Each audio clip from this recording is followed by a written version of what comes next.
Hello students, good morning. Happy New Year 2021 for advance. ફૂલ ગુલાબી ઠંડીની અંદર 2020ને આપણે વિદાય આપી અને નવા વર્ષ તરફ 2 દિવસની અંદર પ્રવેશ કરીશું. તો 2020ની વિદાય અને આ અંતિમ લેક્ચરમાં 2020ના આપનું સ્વાગત છે અને 2021 ખૂબ સારા દિવસો આવે એવી અપેક્ષાઓ ગયા લેક્ચરની અંદર થોડી જે સિક્યોરિટી સુરક્ષાને લગતી એથી બચવાના ઉપાયો જોયા. નાવ હવે પોઈન્ટ છે કે આપણી પાસે છે ભૌતિક સંપત્તિની સુરક્ષા. હવે વિદ્યાર્થી મિત્રો, પહેલી વસ્તુ કે અહીંયા બૌદ્ધિક સંપત્તિ કોને કહેવાય? તો જે લોકોના પોતાની મગજની દિમાગની ઉપજ હોય ને બૌદ્ધિક સંપત્તિ કહેવાય. અહીંયા જો શબ્દ આપેલા છે પુસ્તક, પેલો છે. તો જે કોઈ પણ લેખક પુસ્તક લખતો હોય ને તો એ પોતાના મગજનો ઉપયોગ કરીને લખતો હોય છે. એના ઉપર કેટલો વિચાર કરી અને પૂરી લગાવી અને એક પુસ્તક બનાવતો હોય છે. તો એની દિમાગની ઉપજ છે જે પુસ્તક બનાવવા માટે સૌથી વધારે શેનો ઉપયોગ કર્યો? મગજ. પછી એટલે કે એની શારીરિક ક્ષમતાનો ઉપયોગ કર્યો છે. એવી રીતના સોફ્ટવેર લઈ લો, સંગીત લઈ લો, વિડીયો લઈ લો, આ બધી જ વસ્તુ બનાવવા માટે સૌથી વધારે ઉપયોગ શેનો થઈ છે? માઇન્ડ, પોતાની બુદ્ધિનો. એ પોતાની બુદ્ધિનો ઉપયોગ કરીને કઈ વસ્તુ શ્રેષ્ઠ, કઈ રીતે શ્રેષ્ઠ બનાવી શકાય, એ વસ્તુને કેવી રીતે શ્રેષ્ઠ બનાવી શકાય એવા પ્રયાસ કરતો હોય છે. તો તમામ વસ્તુને બૌદ્ધિક સંપત્તિ તરીકે ઓળખવામાં આવે છે. તો જે વસ્તુ અહીંયા પુસ્તક લખતો હોય એના ઉપર અધિકાર કોનો હોય છે? વ્યક્તિનો હોય છે.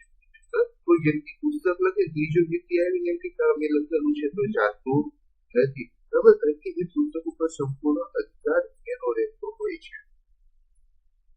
તો અહીંયા એ અધિકારોની વાત કરવામાં આવી છે. તો પહેલો વસ્તુ આપેલું છે સ્વાધિકાર, જેને આપણે કોપીરાઇટ તરીકે ઓળખીએ છીએ. સર્જકના અહીંયા ધ્યાન રાખજો, પહેલો પોઈન્ટ લાઈન પર, સર્જકના મૂળભૂત કાર્ય પર તેની અનુમતિ વિના અન્ય વ્યક્તિ અધિકાર ધરાવે કે પોતાના ઉપયોગમાં ન લે તેની સામે રક્ષણ આપતા અધિકારને શું કહેવામાં આવે છે? સ્વાધિકાર. જો અહીંયા આપેલું છે સર્જકના મૂળભૂત કાર્યો પર, જે કોઈ પણ વ્યક્તિએ પુસ્તક બનાવેલું છે, જે કોઈ વ્યક્તિએ સોફ્ટવેર કે જે કંઈ પણ બનાવેલું છે, એને પરમિશન વગર અન્ય કોઈ પણ વ્યક્તિ એને ઉપયોગ કરી શકે નહીં.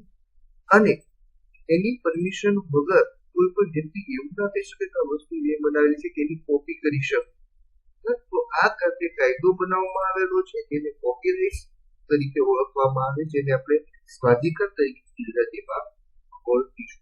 અહીંયા આપેલું જુઓ, કોઈ પણ વ્યક્તિ પુસ્તક જેને આપણે ઝેરોક્સ કરાવીએ છીએ, ઝેરોક્સ માટે કોપીરાઇટનો કાયદો લાગતો હોય છે. કોઈ પણ ઝેરોક્સ કરાવવાની આપણને પરમિશન નથી, કારણ કે જે તે વ્યક્તિની મૌલિક છે, એમને જેમને પરમિશન આપી છે એ વ્યક્તિઓ જ પુસ્તકો છાપી શકતા હોય છે. વસ્તુ સોફ્ટવેર માટે, પ્રોગ્રામ્સ માટે અને લખાણ પર લાગુ પડે છે. સ્વાધિકારનો કાયદો બૌદ્ધિક સંપત્તિને અનેક રીતે સુરક્ષા પૂરી પાડે. સિમ્પલ વસ્તુ, કોઈ પુસ્તક પરથી કોઈ ડિરેક્ટરે મૂવી બનાવવું હોય તો પેલા એ પુસ્તક લેખનાર વ્યક્તિની પરમિશન લેવી પડે. એના ઉપર એ વ્યક્તિનો અધિકાર છે. જો એ હા પાડે તો જ એના ઉપર એ મૂવી બની શકે, નહીં બની શકતું નથી. તો આ વસ્તુ જે ઈ-કોમર્સ અને ઈ-કોમર્સની અંદર આવે ત્યારે ઘણું બધું અઘરું થઈ જાય. કારણ આપણને ખબર છે ઘણા બધાના ફેસબુકના સ્ટેટસ હોય કે કેપ્શન હોય, આપણે કરી અને મૂકતા હોઈએ છીએ.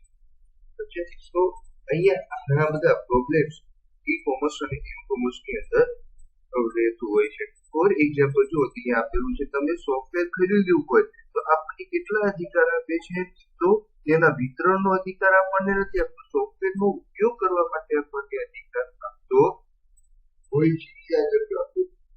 કોઈ બી સોફ્ટવેર ખરીદીએ છીએ તો આપણને શેનો અધિકાર મળે છે? એના ઉપયોગનો મળે છે. કોઈ વેચવા માટેનો આપણને અધિકાર આપવામાં આવતો નથી. એવી જ રીતે સ્પષ્ટ લખેલું છે, કોઈ પણ વેબસાઇટ પરથી કરતી એ કાયદાનો ભંગ છે. એમાં પણ કોપી કેસ પણ લાગી શકે. કોઈની વેબસાઇટ કે કોઈની વેબસાઇટની કોપી કરી શકાય નેક્સ્ટ પોઈન્ટ અહીંયા આપેલો છે ટ્રેડમાર્ક.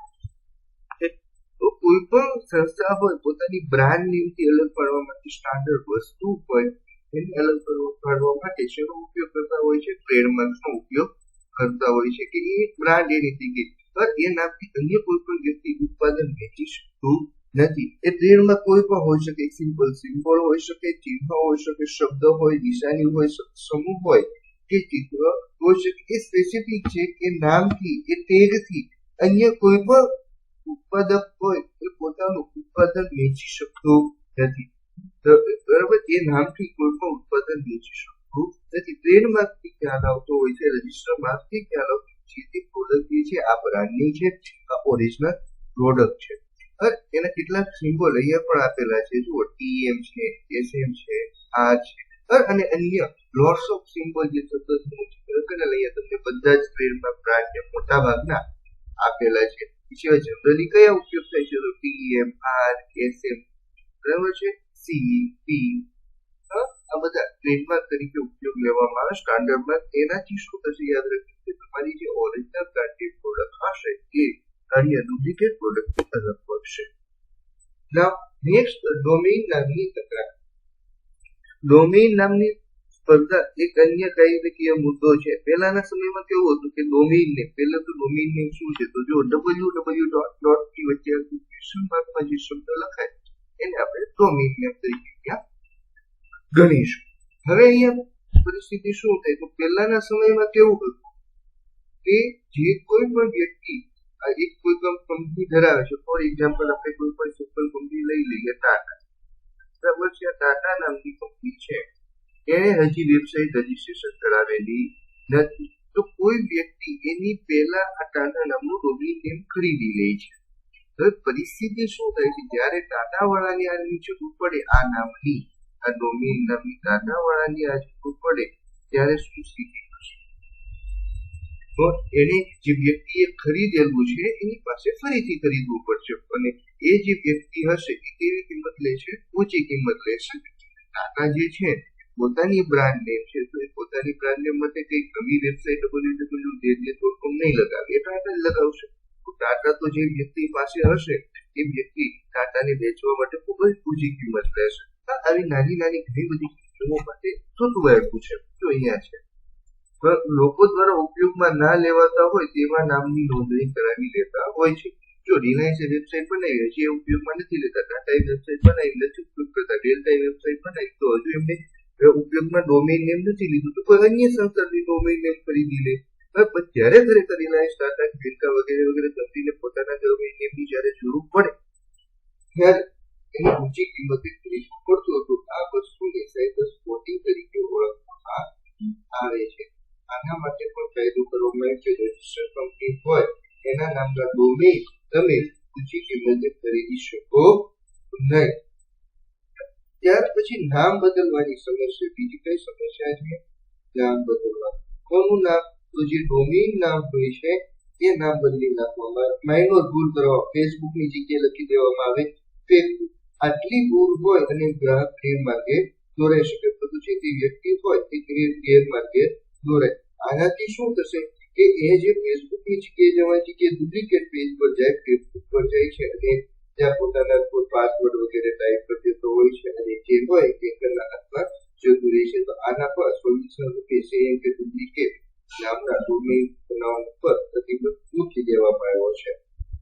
નેક્સ્ટ, બૌદ્ધિક સંપત્તિની સુરક્ષા. બરાબર છે. તો પહેલું સ્ટેનોગ્રાફ, એક માહિતી સંચારવાની અન્ય માહિતી સંચારવાની પ્રક્રિયાને શું કહેવામાં આવે છે? સ્ટેનોગ્રાફ. યાદ રાખજો, એક માહિતીને સંચારવાની અન્ય એક માહિતી હોય ઓરિજિનલ, એમાં અન્ય માહિતી છુપાવી તેને શું કહેવાય? સ્ટેનોગ્રાફી. જો ફાઇલમાં આવેલી માહિતીને સુરક્ષિત બનાવવામાં ન આવે તો કોઈને કોઈ દૂષિત હેતુ માટે ઉપયોગ લઈ શકે. એક સિમ્પલ વસ્તુ છે કે આપણી જો માહિતી ઉપર હશે તો કોઈ માહિતીની ચોરી કરશે અને એનો દુરુપયોગ પણ કરી શકે. આપણી માહિતીની પ્રાઇવસી કહેવાશે નહીં. તો પ્રાઇવસી અને સિક્યોરિટી માટે એક માહિતીમાં માહિતી છુપાવીને મોકલવામાં આવે એટલે કે દરેક માહિતી જાહેર કરવાની હોય નહીં. એટલા માટે આ પદ્ધતિને જે સ્ટેનોગ્રાફી તરીકે ઓળખવામાં આવે છે. અને ઘણા બધાને જ્યારે જે ફાઇલ મોકલવામાં આવે તો ઘણા બધાને એમ લાગે આ ફાઇલ કઈ કામની હોતી નથી, પણ એક્ઝેક્ટલી એની અંદર કોઈ ઓરિજિનલ માહિતી છુપાવેલી હોય છે. અહીંયા ઇમેજ જુઓ તમને ખ્યાલ આવશે. આ ઇમેજ જે ઓરિજિનલ દેખાય સ્ટેગ્નોગ્રાફી કરેલી ઇમેજમાં ડિફરન્સ જોવા મળશે. કેમ? કારણ કે ઓરિજિનલ ઇમેજ એમાં કોઈ માહિતી છુપાવેલી નથી. સ્ટેગ્નોગ્રાફી ઇમેજ થઈ ત્યાર પછી એનો પ્રતિસાદ છે કોઈ માહિતી છુપાવેલી છે. તો અહીંયા શું હોય તો તેનું કાર્ય કોમ્પ્યુટરમાં રહેલા ઉપયોગમાં લેવાય ન હોય તેવા ચિત્રો તો નીચે લખા ધરાવતી ફાઇલને અદૃશ્ય માહિતી સાથે બદલવાનું હોય. આ અદૃશ્ય માહિતી સાદું લખાણ, ગુપ્ત લખાણ કે ચિત્ર પણ હોઈ શકતું હોય છે. સ્ટેગ્નોગ્રાફી માટે વિશિષ્ટ સોફ્ટવેર જરૂરી છે અને ઇન્ટરનેટ પરથી સરળતાથી ડાઉનલોડ કરી શકાય તેવા સ્ટેગ્નોગ્રાફી સોફ્ટવેર તમને આસાનીથી મળી જતા હોય છે. એક બીજું પણ એક્ઝામ્પલ સ્ટેગ્નોગ્રાફીનું અહીંયા તમે જોઈ શકો છો. આ ઇમેજની અંદર ડેટા હોઈ શકે કે આ વ્યક્તિ આ જગ્યાએ જવાનું છે કે વગેરે. તો આ ડેટા ઇમેજ કોની સાથે સંદર્ભોની પાછળ બેકગ્રાઉન્ડની અંદર સંપર્ક કરવામાં આવે છે તો કવરી થઈ છે. હવે કોઈ પણ જુઓ વ્યક્તિ અન્ય દુશ્મન દેશ હોય કે વિરોધી દેશ હોય, કોઈ પણ વ્યક્તિ જોશે તો એને શું લાગશે આ જે છોકરાનું ચિત્ર છે તો અહીંયા કે આવવા નથી, પણ એની સાથે કે સુંદર જવાનું છે બેકેટની અંદર એની જે માહિતી હોય છે એ જોવા માટે આ સીએચજી સોફ્ટવેરની અંદર હોય છે. સોફ્ટવેર સિવાય જોઈ શકાતું નથી. તે સોફ્ટવેર દરેક જગ્યાએ અવેલેબલ હોતું નથી. જે અલ્ગોરિધમ બનાવેલો હોય છે એ માત્ર બનાવનાર વ્યક્તિ પાસે હોય, અન્ય વ્યક્તિ પાસે હોતો નથી. તો આ રીતે એ ઓરિજિનલ ઇમેજને કવર ઇમેજની અંદર કોઈ પણ ઇમેજની અંદર છુપાવવાની પ્રક્રિયાને શું કહેવામાં આવે છે? સ્ટેગ્નોગ્રાફી ઓળખવામાં આવે છે. અને અન્ય તરીકે આપણે યાદ રાખી શકો એમ એક માહિતીમાં અન્ય માહિતી છુપાવવાની ક્રિયાને પણ શું કહે છે? સ્ટેગ્નોગ્રાફી તરીકે ઓળખવામાં આવે છે. નેક્સ્ટ પોઈન્ટ ડિજિટલ ઓળખ છે. વોટરમાર્ક.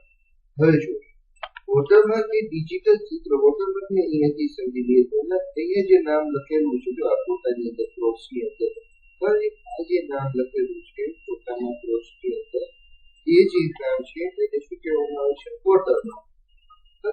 એ સાબિત કરે કે આ વ્યક્તિ દ્વારા આ વિષય દ્વારા ફોટો મૂકવામાં આવેલો છે. તે માહિતીનું સંપૂર્ણ અદ્રશ્ય સ્વરૂપે સંગ્રહ કરવાની સુવિધા આપે છે. શરૂઆતમાં શું હતું? જો શરૂઆતના સમયમાં કલાકારો ચિત્રો ઉપર તીછી દ્વારા ચર્ચાત્મક નિશાની કરી હકમદાઓ કરતા, જે પોતાની ચિહ્ન કરતા, પોતાનું કોઈ પ્રાઇવેટ નિશાન હોય કે સિગ્નેચર હોય એનાથી સાબિત થતું કે આ જે ડિઝાઇન હોય આ ચિત્ર છે તે એમના દ્વારા બનાવેલું છે.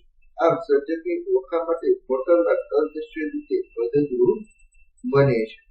એ ખ્યાલ આવી છે કે આ પેન્સિલ જે છે આ ચિત્ર છે જે વ્યક્તિ દ્વારા જ બનાવવામાં આવેલું છે. પછી તો આ જે વસ્તુ છે એને ઓડિયો અને વિડિયો જેવા માધ્યમોની અંદર પણ એડ કરી દેવામાં આવ્યું. થોડુંક MP3 ની અંદર એક મોટો પ્રોબ્લેમ આવે છે કે MP3 ની અંદર દેખાતું નથી, સાંભળવામાં કોણ બોલે શું કરે ખ્યાલ આવતો નથી. તો એમાં પણ સુરક્ષા પૂરી પાડવાનું એક સવાલ પણ પૂછાઈ શકે કે કયા સ્વરૂપમાં અનધિકૃત વિતરણ મોટી સમસ્યા છે. તો કેવું છે MP3 એટલે કે એમાં આપણે કઈ જોઈ શકતા નથી.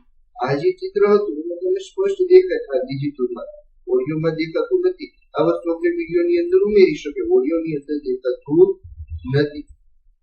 એમાં પણ સતત જે તે સંસ્થાઓ પ્રયત્ન સિવાય કે MP3માં પણ એમની ઓળખ જળવાઈ રહે છે. અહીંયા જો વ્યક્તિના ફોટો ઓળખપત્ર પર 1 2 3 4 5 લખી તેને ડિજિટલ ઓળખ ચિહ્ન કે અદ્રશ્ય લખીને ફોટો ઓળખને સુરક્ષિત બનાવી શકાય છે. તસવીરમાં થયેલા ફેરફારની સરળતાથી શોધી શકાય. આ થોડુંક હાર્ડ વોટરમાર્ક છે. હવે જુઓ આ એક મસ્ત જે ફોટો પર તમારો દેખાશે અને નીચે વોટરમાર્ક પણ દેખાશે. તો ઓરિજિનલ ઇમેજની ઉપર અસર છે. એ જો આ ઓરિજિનલ ઇમેજ પર ફેસ ઉપર આવી હશે તો અહીંયા અસર થતી નથી. ડિજિટલ ઓળખ ચિહ્ન દ્વારા માહિતીમાં દસ્તાવેજમાં માહિતીને લિંક પણ કરી શકાય છે. ફોર એક્ઝામ્પલ કઈ રીતે? અહીંયા આ વોટરમાર્ક નાખ્યું છે એની જગ્યાએ વેબસાઇટનું નામ લખી શકો.